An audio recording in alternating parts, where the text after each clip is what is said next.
Estas cosas os he hablado en alegorías. La hora viene cuando ya no os hablaré por alegorías, sino que claramente os anunciaré acerca del Padre. En aquel día pediréis en mi nombre, y no os digo que yo rogaré al Padre por vosotros, pues el Padre mismo os ama, porque vosotros me habéis amado y habéis creído que yo salí de Dios. Salí del Padre y he venido al mundo.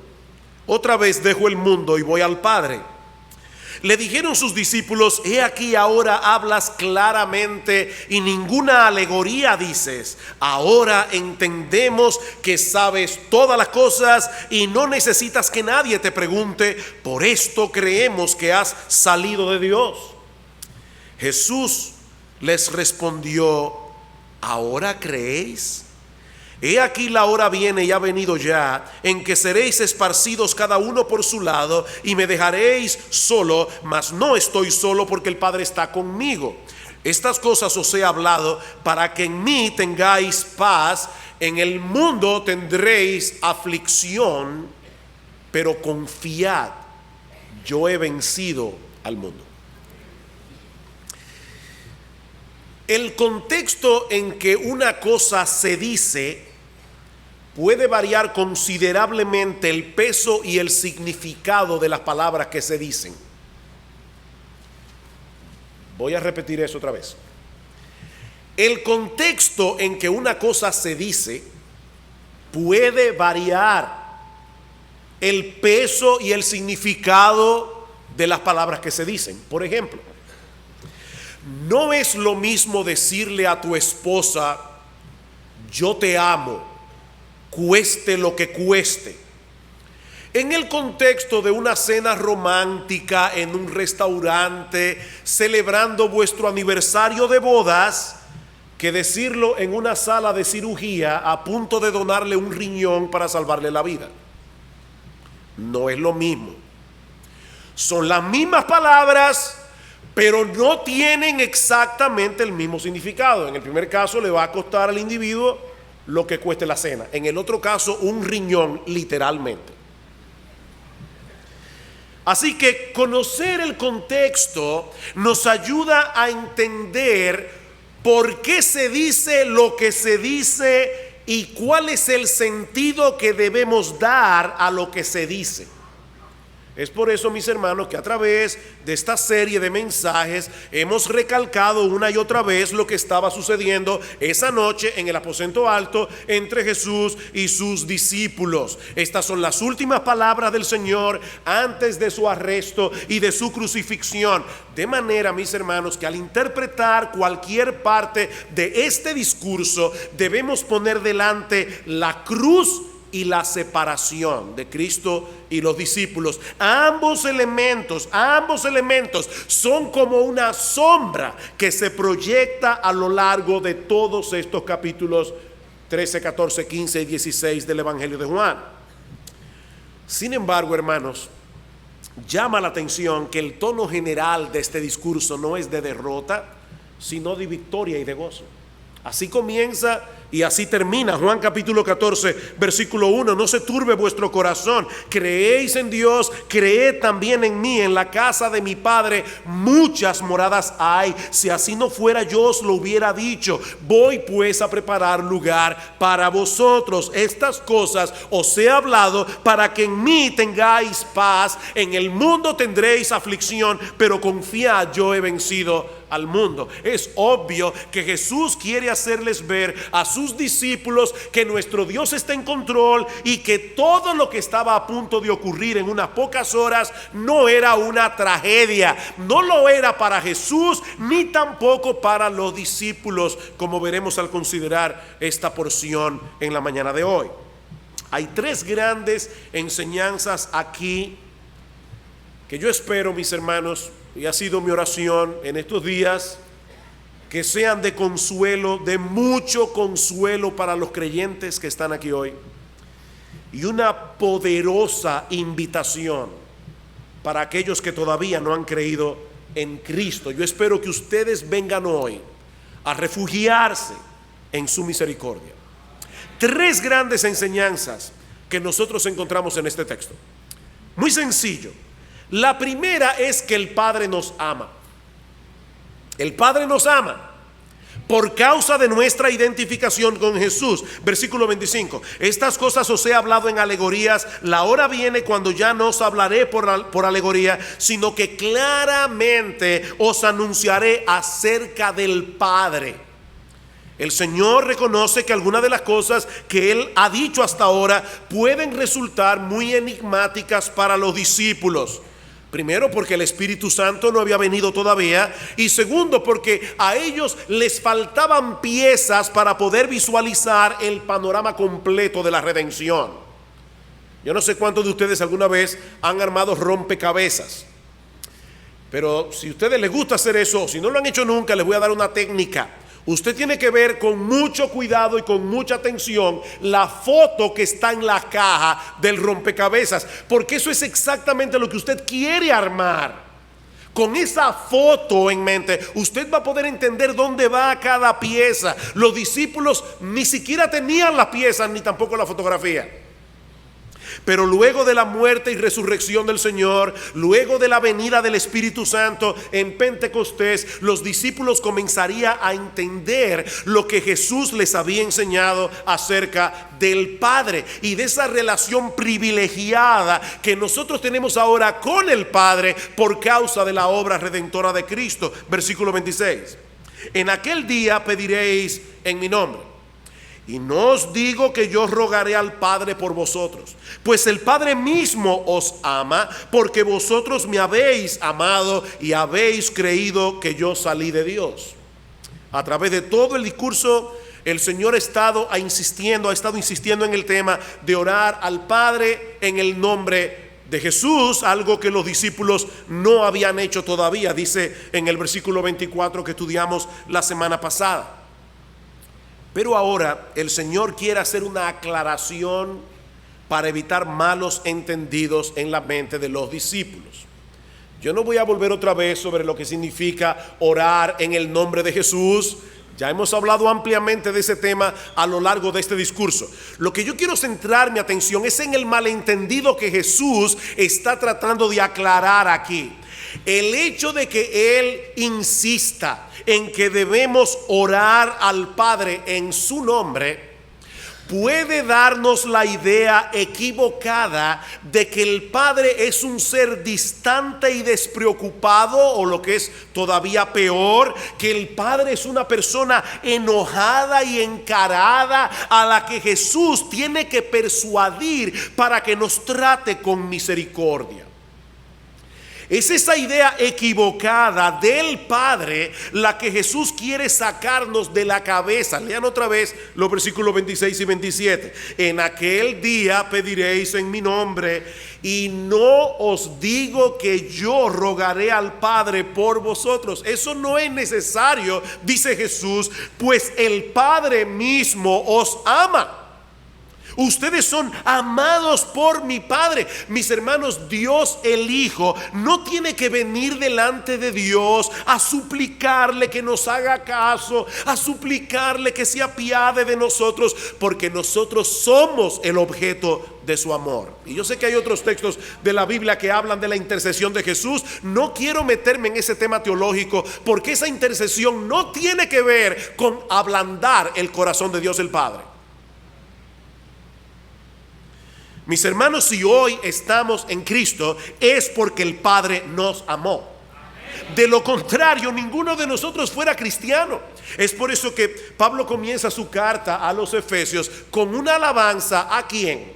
Al Dios y Padre de nuestro Señor Jesucristo, que nos bendijo con toda bendición espiritual en los lugares celestiales en Cristo, según nos escogió en Él. ¿Quién nos escogió? Dios el Padre nos escogió en Cristo antes de la fundación del mundo para que fuésemos santos y sin mancha delante de Él. Mis hermanos, fue Dios el Padre el que nos escogió. Y fue Dios el Padre el que envió a su Hijo a morir por nosotros en una cruz. Uno de los textos más sorprendentes de toda la Biblia es Juan 3:16. No es raro que ese sea el texto favorito de muchos creyentes. Juan 3:16. Por cierto, un anuncio. Tengo la intención de exponer ese versículo el domingo 21 de diciembre, es decir, antes de la Navidad, dentro de 2 semanas, para poner la Navidad en perspectiva. De tal manera, yo estoy seguro que muchos de ustedes conocen ese versículo de memoria, ¿verdad? Porque de tal manera amó Dios al mundo que ha dado a su Hijo unigénito para que todo aquel que en Él cree no se pierda, mas tenga vida eterna. Pregunta: ¿quién amó al mundo? Evidentemente Dios el Padre, porque dice que Él envió a su Hijo. Me encanta como lo dice Agustín de Hipona, San Agustín. Dice: Dios no nos hubiera enviado a alguien que amaba, es decir, a Jesús, si no fuera porque ya nos amaba antes de enviarlo. Dios envió a Jesús porque nosotros éramos el objeto del amor de Dios. Así que esa idea que algunos tienen de que el Dios del Antiguo Testamento de alguna manera es diferente al Dios del Nuevo Testamento es completamente infundada. Fue el Dios del Antiguo Testamento el que amó de tal manera al mundo que dio a su propio Hijo para salvarnos. El mismo Dios del Antiguo Testamento.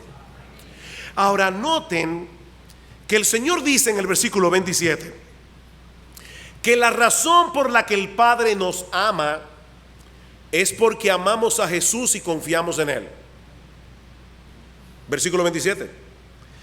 Pues el Padre mismo os ama porque vosotros me habéis amado y habéis creído que yo salí de Dios. Ustedes me aman, ustedes creen en mí y por eso el Padre los ama. ¿Significa eso que el amor de Dios depende de nuestro amor por Él, o por lo menos de nuestro amor por Jesús? Sí y no. Aquí no es sí ni no, es sí y no. Juan nos dice en su primera carta que nosotros amamos a Dios porque Él nos amó primero, ¿verdad? Si Dios hubiera esperado que nosotros diéramos el primer paso, nunca habríamos tenido ninguna relación con Él, porque no hay ninguna persona en el mundo que busque a Dios por su propia iniciativa. Eso dice Pablo en Romanos capítulo 3 versículo 11. Y más adelante en Romanos capítulo 5 versículo 8, Pablo nos dice que la gran demostración del amor de Dios, ¿saben cuál es? Que siendo aún pecadores, Cristo murió por nosotros. Así que cuando Dios nos amó originalmente y nos escogió para salvación, nosotros no éramos dignos de su amor, y aún así nos amó. Pero hay una diferencia, y esto es tan importante. Hay una diferencia entre el amor de Dios hacia nosotros antes de venir a Cristo y el amor que ahora disfrutamos por causa de estar en Cristo. Hay una diferencia. La Biblia dice que Dios hace salir su sol sobre malos y buenos, y que Dios hace llover sobre justos e injustos. Bueno, nosotros, tú y yo, que ahora somos creyentes, tal vez somos miembros de esta iglesia, tú y yo pertenecíamos a ese grupo antes de venir a Cristo en arrepentimiento y fe. Dios en ese tiempo nos amaba con un amor de compasión, que no es lo mismo que un amor de complacencia. Nosotros debemos tener un amor de compasión por todo el mundo, sea creyente o no. Debemos compadecernos y ayudar a todo el que nos necesite, no importa su condición espiritual. Pero Dios nos amaba con un amor de compasión, con un amor de misericordia. Pero entonces vino el nuevo nacimiento. Dios transformó nuestros corazones por el poder de su Espíritu. Dios nos movió eficazmente a poner toda nuestra confianza y todo nuestro amor en la persona de Jesús. Y a partir de ese momento, el amor de compasión se convirtió en un amor de complacencia y deleite, porque amamos a Jesús y confiamos en Él. Eso fue lo que vimos unas semanas atrás al estudiar Juan capítulo 14 versículo 21. Juan 14:21, el que tiene mis mandamientos y los guarda, ese es el que me ama. Y el que me ama será amado por mi Padre, y yo le amaré y me manifestaré a él. Versículo 23, el que me ama mi palabra guardará, y mi Padre le amará, y vendremos a él y haremos morada con él. Mis hermanos, yo no quisiera de ninguna manera que ustedes perdieran de vista la gran enseñanza que está detrás de estos textos. Hubo una época en que nosotros no amábamos a Jesús, en que nosotros no confiábamos ni creíamos en Jesús, pero a pesar de esa condición, el Señor nos escogió para salvación. Juan 15:16, no me elegisteis vosotros a mí, sino que yo os elegí a vosotros. Luego Dios envió su Espíritu Santo para convencernos de pecado, de justicia, de juicio, como vimos en Juan 16:8 que estudiamos hace unas semanas atrás, y así nos trajo eficazmente a la fe y al arrepentimiento. Y ahora Dios el Padre se deleita teniendo comunión con nosotros, porque nosotros amamos a Jesús y confiamos en Jesús. Ahora Dios el Padre nos mira a través de la persona de su Hijo y de lo que Él hizo a nuestro favor en la cruz del Calvario. Así que nos ama el Padre porque nosotros amamos a Jesús, sí, pero Él fue que provocó en nosotros ese amor para que le amáramos a Él.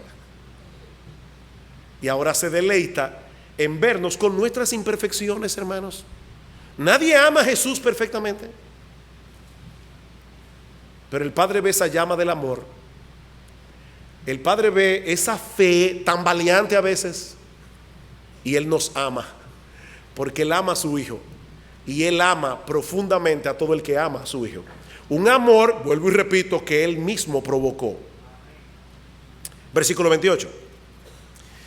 Salí del Padre. Ahora Cristo va a explicar cómo fue que sucedió esta obra de redención a través de la cual nosotros llegamos a ser el objeto del amor deleitoso de Dios.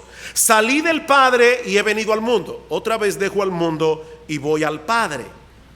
Eso era lo que los discípulos no acababan de entender, que la partida de Jesús, que tanta tristeza y confusión les había provocado, era necesaria para completar su obra de salvación. Él había sido enviado por el Padre para morir por nosotros en una cruz, y ahora debía regresar al Padre para presentar delante de Él el resultado de su sacrificio perfecto a nuestro favor en la cruz del Calvario. Pero repito, los discípulos no podían entender estas cosas. Todavía les faltaba el Espíritu Santo y les faltaban piezas del rompecabezas para poder ver el cuadro completo. El problema es que ellos creían que entendían. Y eso nos lleva a nuestro segundo encabezado. Yo les dije que iba a compartir con ustedes tres grandes enseñanzas muy consoladoras que encontramos en este texto. La primera es: el Padre nos ama. El Padre nos ama. La segunda enseñanza de este texto es que Jesús es un Salvador muy paciente. Jesús es un Salvador muy paciente. Versículo 29. Le dijeron sus discípulos: he aquí, ahora hablas claramente y ninguna alegoría dices. Ahora entendemos que sabes todas las cosas y no necesitas que nadie te pregunte. Por esto creemos que has salido de Dios. Jesús les respondió: ¿ahora creéis? ¿De verdad? Yo no sé cuántos de ustedes han estado alguna vez en una conversación donde hay dos tipos inteligentes hablando y usted no entiende ni pío. ¿Ha estado en una situación así? Hay dos gente hablando que son eruditos en un área y usted está ahí mirando la física cuántica y cuánta física que hay, no entiende nada, y usted ya está allí tratando de que en algún momento digan algo que usted entiende para poder asentir sin mentir. Porque si usted asiente a una cosa que no entiende, usted está mintiendo sutilmente. Si usted hace así es porque entiende. Hace unos años atrás, un periodista canadiense entrevistó a unas personas en una plaza de Winnipeg, la ciudad de Winnipeg, para la televisión, y preguntándole qué pensaban sobre la actuación de Darcy McGee como ministro. Uno respondió: bueno, creo que no lo hace tan mal para ser un liberal. Otro dijo: terrible, de verdad, pero no es tan malo como otro político. Ahora, el mejor fue este: la otra noche lo vi en televisión, pero aún no he decidido qué opinión me merece. Por supuesto, al periodista se le había olvidado mencionar el pequeño detalle de que Darcy McGee murió el 7 de abril de 1888, hace 126 años. Asesinado, por cierto. Estas personas no estaban dispuestas a revelar su ignorancia y decir simplemente: yo no sé quién es Darcy McGee. Ahora, el problema de los discípulos esa noche era diferente.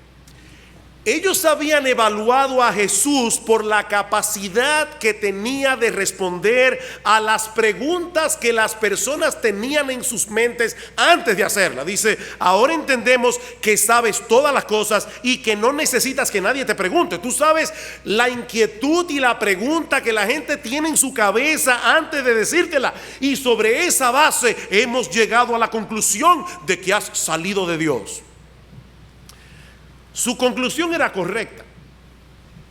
El problema es que estaban centrando su atención en algo muy secundario en relación a otras capacidades que Jesús había mostrado a través de su ministerio. Y lo que es peor todavía es que se estaban evaluando a sí mismos a la luz de esa gran verdad que habían descubierto acerca de Jesús. Por esto creemos que has salido de Dios. En otras palabras, ya evaluamos el caso y llegamos a esta brillante conclusión. Y en una forma un tanto irónica, el Señor les responde en el versículo 31: ¿ahora creéis? Esa pregunta del Señor en el versículo 31 es muy similar a la que Jesús le hizo a Pedro cuando éste le dijo muy confiado al Señor: mi vida pondré por ti. ¿Recuerdan? Y dice que Jesús le respondió: ¿tu vida pondrás por mí? Es una pregunta irónica. De cierto te digo que no cantará el gallo sin que me hayas negado 3 veces. Estos hombres no se habían dado cuenta todavía de lo ignorante y lo débiles que eran. A la hora de la verdad, todos ellos salieron huyendo, demostrando lo poco que realmente entendían las enseñanzas de Jesús, lo débil que era su fe y lo poco que se conocían a sí mismos. Noten el versículo 32: he aquí la hora viene y ha venido ya en que seréis esparcidos cada uno por su lado y me dejaréis solo, mas no estoy solo porque el Padre está conmigo. Mis hermanos, Jesús sabía de antemano que todos los discípulos lo abandonarían después de su arresto. El Señor sabía de antemano que Pedro lo iba a negar 3 veces. El Señor conoce de antemano cada una de nuestras debilidades y pecados, cada una de nuestras caídas, pero aún así, en esta noche, el Señor los instruye pacientemente, sabiendo de antemano que en su momento esa instrucción daría su fruto. Él es un salvador paciente. De paso, dice Juan Carlos Riley que eso nos muestra que a veces los predicadores vamos a predicar cosas que en el momento la gente no lo va a entender. En su momento el Espíritu Santo traerá a la mente de qué estamos hablando. No todo el mundo entiende el mensaje en el momento. Hermano, cuando yo me convertí al Señor, yo recuerdo muchas cosas que yo escuché y no entendí, pero estaban grabándose en la memoria, y en su momento, andando el tiempo, el Espíritu Santo comenzó a traer estas verdades. Así que no podemos pretender que ningún predicador se pare en este púlpito y todo lo que él hable, todo el mundo lo entienda, porque ni Jesús hizo eso, ni siquiera Jesús. Ahora, la gran lección que podemos sacar de este pasaje es que definitivamente Jesús es un Salvador muy paciente. y que tiene una sorprendente capacidad para hacer cosas extraordinarias a través de instrumentos ordinarios. Cuando uno ve a los 12 apóstoles y todo lo que se narra acerca de ellos en los evangelios, y su falta de fe, y su ignorancia, y su necedad, definitivamente, hermanos, no era un dream team. Ese no era el equipo que usted escogería para darle la vuelta al mundo con el evangelio, pero fue el equipo que Jesús escogió. Fue el equipo que Jesús escogió. Dice Leon Morris en su comentario de Juan: en última instancia, la iglesia depende de lo que Dios ha hecho en Cristo, no del valor y la inteligencia de sus primeros miembros. Depende de Jesús. Si todavía la iglesia está en pie, mis amados hermanos, poniendo al mundo de cabeza, se debe únicamente a la promesa del Señor en Mateo capítulo 16, versículo 18: yo edificaré mi iglesia y las puertas del Hades no prevalecerán contra ella. Él es un Salvador poderoso, Él es un Salvador paciente que no dejará su obra por la mitad, como dice en Filipenses capítulo 1, versículo 6. Él seguirá haciendo su obra en nosotros, a través de nosotros y a pesar de nosotros.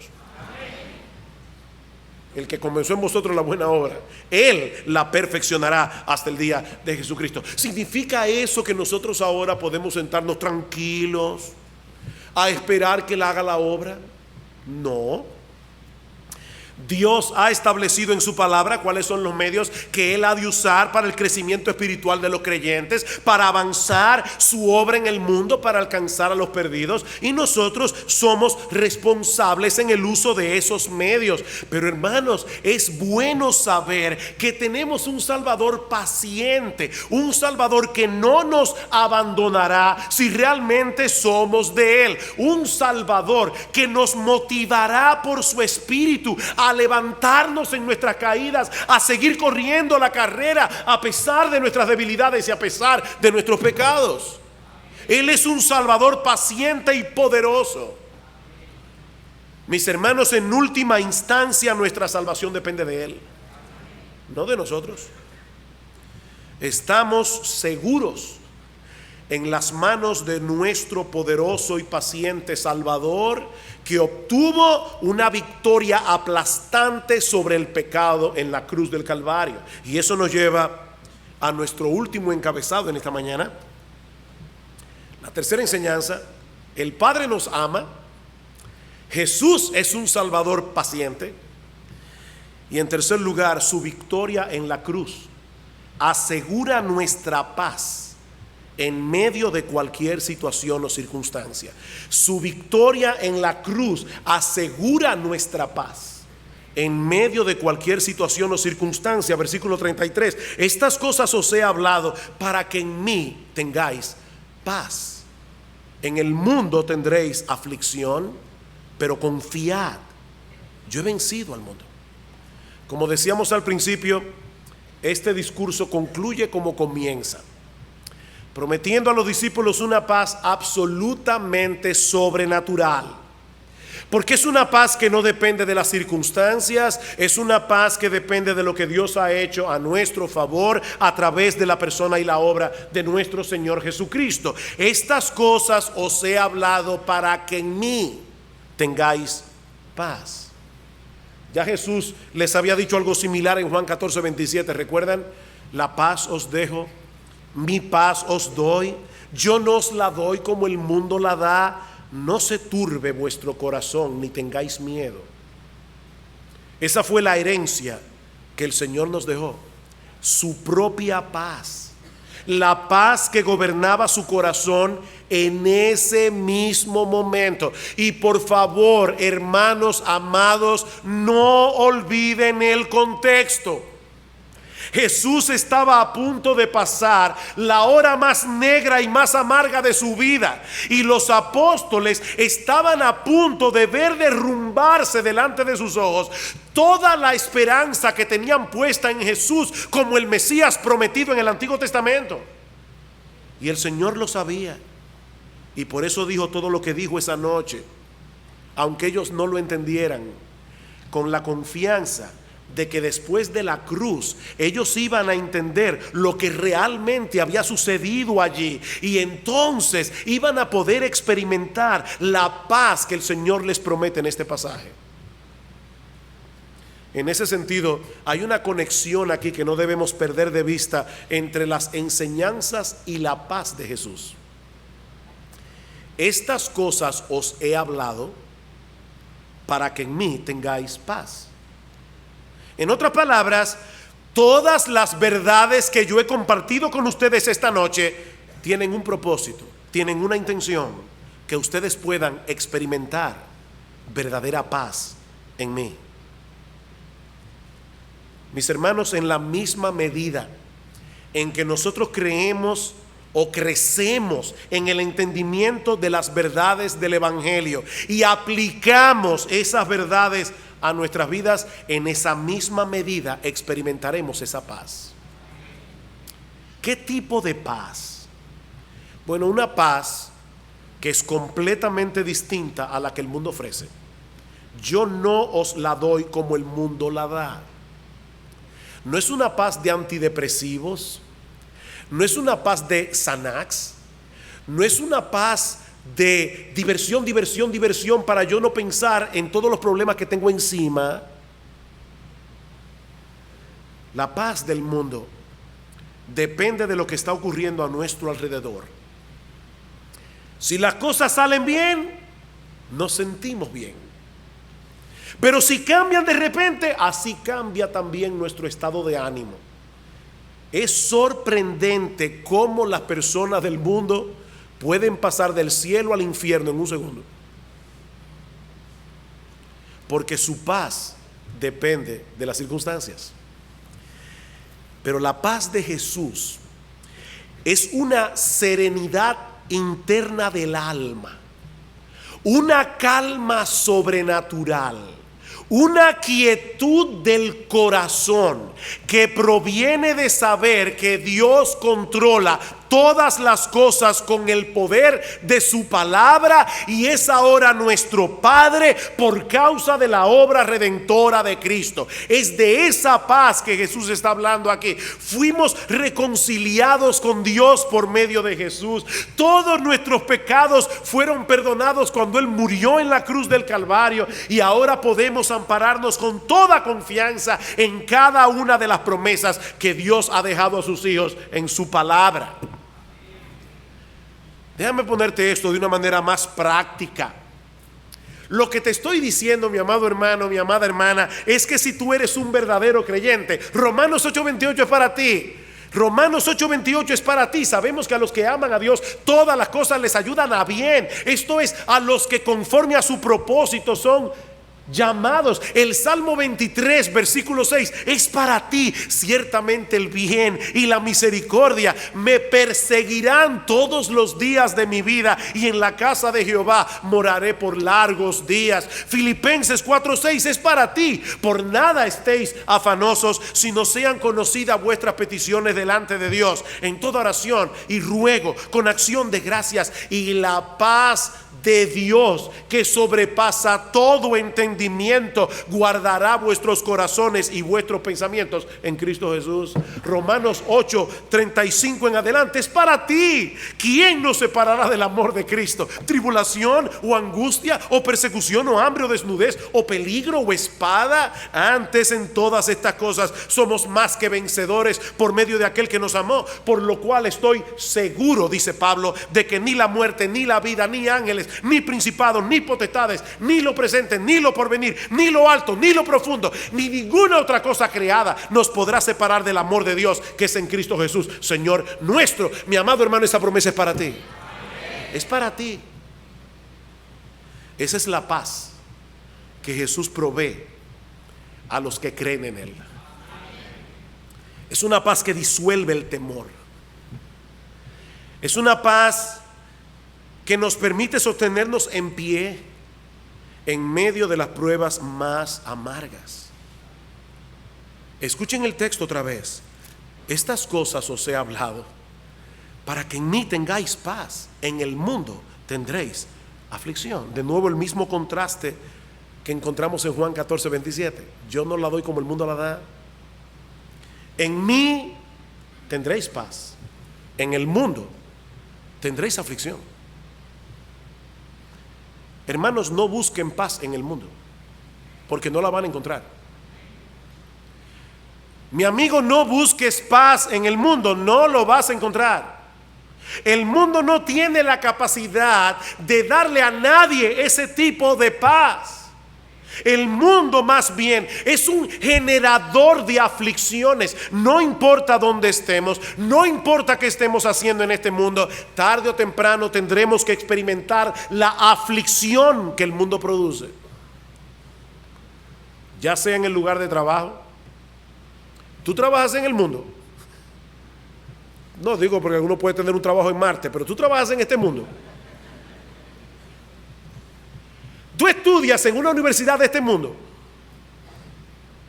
Tú tienes familia inconversa en este mundo.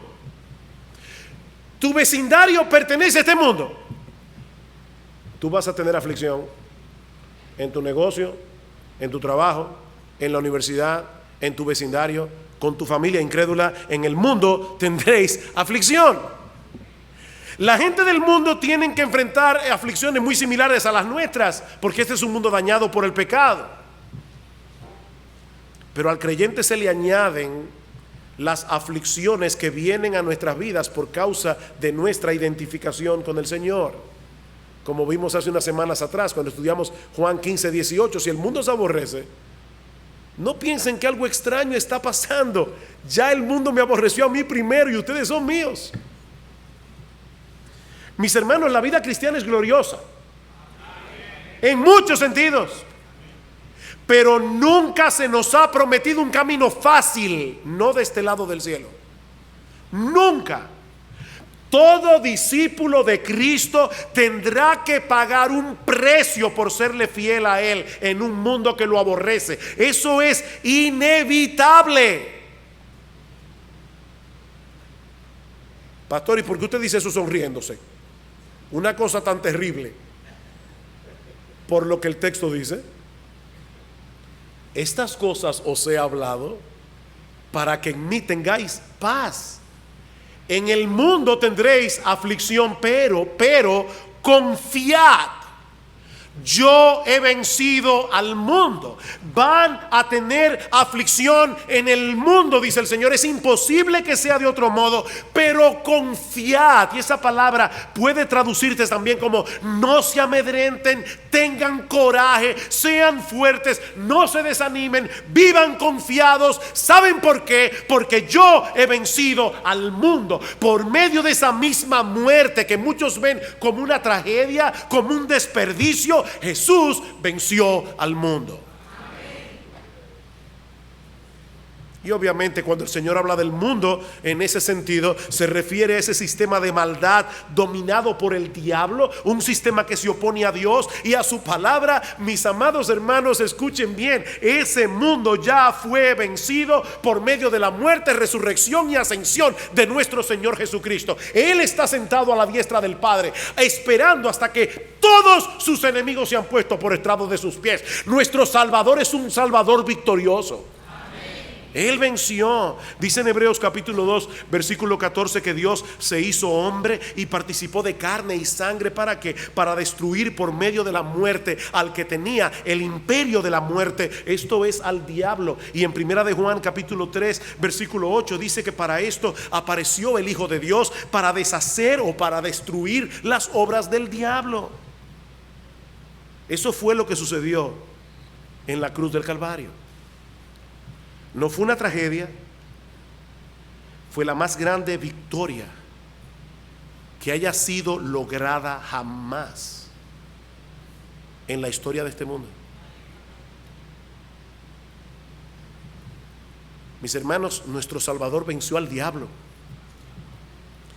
y conquistó todo aquello que puede ser una amenaza para nuestra vida espiritual. Steven Lawson lo dice de esta manera: Jesús venció el pecado, venció la incredulidad, venció la muerte, venció las puertas del Hades, venció todo lo que nos desalienta, todo lo que nos desinfla, todo lo que nos deprime, todo lo que se opone al evangelio, todo lo que obstaculiza la edificación de su iglesia y todo lo que puede robarnos el gozo. Jesús lo venció por medio de la cruz. Así que no luchamos para obtener la victoria. No, hermanos, nosotros luchamos desde una posición de victoria, porque Cristo, nuestro capitán, ya venció al enemigo en la cruz del Calvario.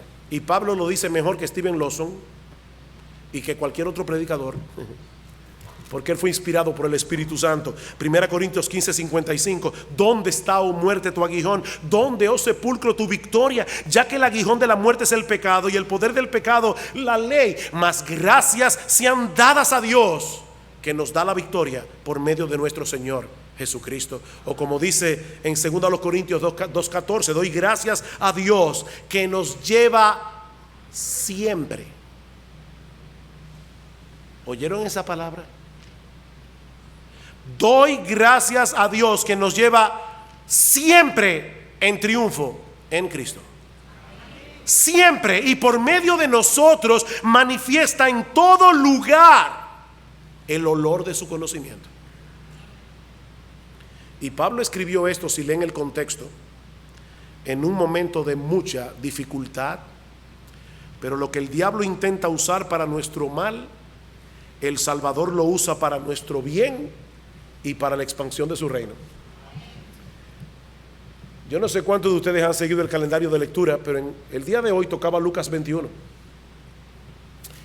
Y una de las cosas que dice en Lucas 21, Cristo a los apóstoles: ustedes van a ser perseguidos, pero eso será ocasión para que den testimonio de mí delante de reyes y delante de príncipes. ¿Saben ustedes que la única manera, el único método que tiene Dios para llevar el evangelio a ciertos lugares es persiguiendo a los cristianos? ¿Ustedes creen que Pablo hubiera podido ir a casa de Agripa, el rey, y de Berenice a predicarle el evangelio? Probablemente Pablo nunca en su vida se hubiera topado con Berenice y con Agripa, pero Pablo fue encarcelado y eso permitió que le predicara el evangelio. Hay personas que nunca escucharían el evangelio a menos que persigan a los cristianos. Y Dios toma esos males y los convierte en grandes bienes, porque ese es nuestro Dios. Pablo había orado: Señor, yo quiero ir a Roma. Señor, dame la oportunidad de ir a Roma. Y Dios lo mandó a Roma 2 veces, gratis, y rodeado de soldados que lo protegían, porque fue preso. Yo estoy seguro que Pablo no pensó en eso cuando le pedía al Señor: mándame a Roma, pero Dios es increíble respondiendo nuestras oraciones, y lo mandó a Roma. Y ahí toda la casa de César oyó el evangelio. El diablo lo intenta para mal y Dios lo torna para bien. Un último texto, y con esto concluyo. 1 de Juan capítulo 5 versículo 4. Porque todo lo que es nacido de Dios vence al mundo. Y esta es la victoria que ha vencido al mundo: nuestra fe. ¿Escuchaste eso, mi hermano? Juan no está expresando aquí un mero deseo. No, esta es la declaración de un hecho. Todo aquel que ha pasado por la experiencia del nuevo nacimiento y ha depositado su fe en Cristo se encuentra en una posición de victoria con respecto al mundo. ¿Quién es el que vence al mundo?, pregunta Juan en el otro versículo, sino el que cree que Jesús es el Hijo de Dios. Mi hermano, si tú tienes en tu vida las evidencias de haber sido regenerado por Dios, de haber nacido de nuevo en la familia de la fe, si has dejado de confiar en cualquier otra cosa aparte de Cristo para la salvación de tu alma, tú eres más que vencedor por medio de aquel que nos amó. Es tal tu identificación con Cristo que su victoria es tu victoria por medio de la fe. Así que, hermanos, no tenemos razón para andar por la vida como personas dignas de lástima, porque no lo somos. No lo somos. Tendremos que enfrentar muchas tribulaciones, tendremos que enfrentar muchas dificultades, muchas veces tendremos una lucha a muerte con la turbación de espíritu, con la angustia, con la ansiedad. Los creyentes no estamos exentos de esas cosas, porque todavía no hemos sido glorificados y el pecado todavía mora en nosotros. La buena noticia es que nuestro Dios nos ha provisto de todos los recursos que necesitamos para pelear nuestras batallas, y nos asegura que de ninguna manera, óyeme bien mi amado hermano, de ninguna manera saldremos de este mundo derrotados. La victoria es absolutamente cierta para todos los que están en Cristo. Ahora, mi amigo, si esa no es tu realidad en esta mañana, tu derrota final es tan segura como la victoria final de los hijos de Dios. Hay una eternidad delante de ti, para bien o para mal. Y lo que hará la diferencia no es tu religiosidad, no es tu decencia, no es tu moral, no es que pertenezcas a iglesia bíblica del Señor Jesucristo. Lo que hará la diferencia es tu relación con Jesús. Eso es lo que va a hacer la diferencia en aquel día. Solo en Él hay salvación, solo en Él hay perdón de pecados, solo en Él hay vida eterna, solo en Él hay reconciliación con Dios, solo en Él hay victoria. Oh, que el Señor bendiga su palabra en esta mañana, fortaleciendo la fe de los creyentes y produciendo fe y arrepentimiento en los que todavía no han venido a Cristo en arrepentimiento y fe. Que el Señor bendiga su palabra.